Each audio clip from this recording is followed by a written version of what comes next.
My name is Lindsay Verstegen. I'm the Chief People and Diversity Officer for the Lions, and I've been here about 4 months. Welcome to another episode of Women in Football presented by Priority Health. We are highlighting the incredible women behind the scenes of the Detroit Lions organization. Lindsay is joining me now. You just heard a newcomer to the team this past season. Lindsay, you have, we talked about it, a nonlinear story to the sports scene. So in your best take, what led up to you joining the Detroit Lions? I have had an experience of being in the people space, HR space, for over a decade. And that work has taken me into some of the fastest growing companies in technology. And through that experience where diversity and inclusion was always an aspect of my job, I sat after the summer of 2021 deep in reflection on how I can show up to be an agent of progress and equity, and entertained a few different opportunities, and took a call with the Lions, honestly, because I thought, what the hell, why not? And so I took the call, and it felt like a great match, and certainly an excellent opportunity to be that agent of change and progress and be a steward of equity. So here I am. The last 2 decades you were living in Chicago, Illinois. And what brought you there, you told me, is theater. So how has your background in theater helped you, if at all, in your new role here with the Lions? It has definitely helped me, only because I think one of my strengths is adaptability and the opportunity to just roll with the punches, right? When you're an actor, you're constantly taking feedback. You're constantly thinking about how to improve yourself. And obviously anyone who performs at a high level feels that way, that they want to always be improving.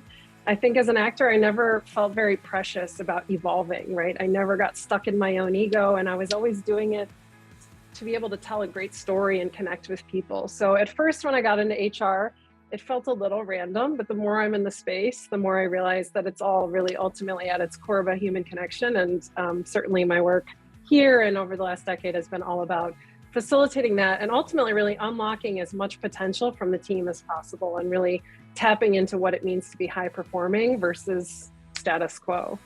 Now here to your daily role with the Lions as Chief People and Diversity Officer, what does the daily day in the life look like?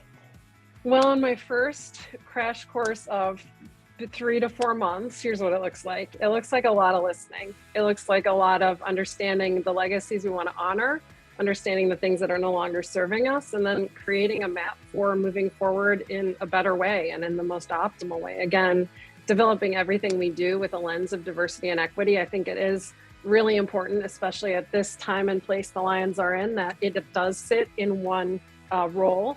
Because the reality is we as people professionals, HR professionals, we sit over a lot of systems that either promote equity and inclusion or work against it. And so that's really the part of my job I take very seriously, is thinking about how do we bring that lens of inclusion across all the things we do. Hiring, firing, promoting, developing, learning, all of those things have to be done consistently and with a really thoughtful approach. So a lot of my first weeks have been about, again, listening and just developing systems that feel authentic to where we are, authentic to where ownership wants to go, where the team wants to go, and, you know, connecting the dots across football and business to create a holistic organization that develops an org differently with a better model in mind that does put inclusion and diversity at the center. What are some of the systems or models that you hope to see or are working on implementing to help encourage equality and diversity across the organization? Yeah, so I think the most important thing is today there are a lot of implicit systems in football, right? A lot of things, and I'm sure you in your career have learned things kind of back, and you know, you think like, okay, I picked this up because I was at a certain time and place. There are probably opportunities you could have learned that you weren't in the room, or whatever that means. And so a lot of my work, at least initially, is about creating context that we all share, that regardless of what rooms we're in, we all have that opportunity to root ourselves in the same context, in the same history, in the same vision for moving forward. So on a really basic level, that starts with consistent hiring and, you know, being sure that we're looking in places where our organic networks don't exist for the talent we need in future. And additionally, creating an onboarding process that's consistent and gives that history and gives that scope. So one of the initiatives we're working on now is what we're calling the One Pride Committee, is creating that holistic view where everyone in the organization feels like they're connected to one another. And we think that starts with great onboarding and education. So that team and I will be embarking on a journey to build that experience so that everyone knows the history, everyone knows the 411 on the football side, even if they're not on the football side, and vice versa. So it sounds basic, it's not, and too few organizations take that opportunity to bring someone on the ride. And again, look to find folks that aren't necessarily organically already in the network of the NFL, right? Within the network of the Lions and in Detroit.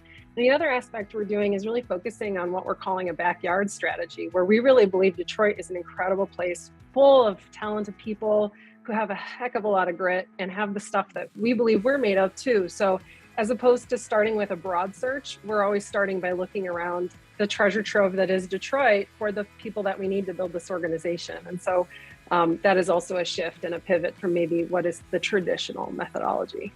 Mm-hmm. I mean, Lindsay, you pivoted here into the sports realm, into a leadership role. So how important is it for you as a woman to be in a leadership role here in the NFL? It's super important, and it was a lot of the reason I came.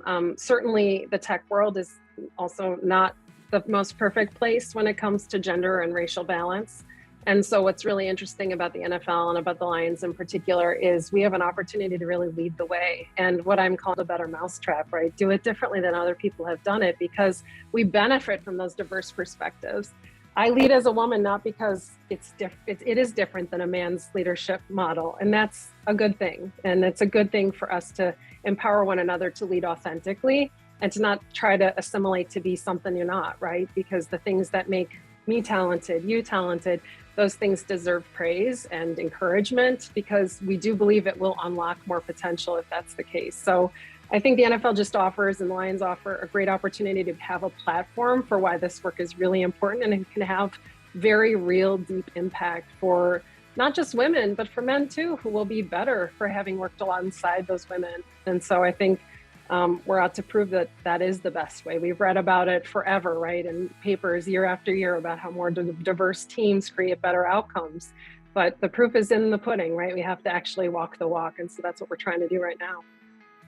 What would be your best piece of advice for young women or men who might want to go through the theater ranks, live in Chicago for 20 years, and then come over here and start a whole new role in a realm that they've never been in, and lead and rise to a leadership role just like you have with the Lions? What I would say is don't be too precious about what your plan is. And I think, what I've always done in terms of how I've calibrated my next step, because there've been a lot of non-traditional next steps, is I've always gone where I feel the learning is juiciest and where I think the opportunity to evolve is the biggest, because I'm a lifelong learner, and I'm interested, especially if I'm away. I have 2 small boys at home. If I'm away from those boys, I want to feel like it's for a really important reason, and for a reason that I feel has real purpose. And so I think, ultimately, I think follow your own truth, listen to your own inner voice, and you're going to know the right thing better than anyone else.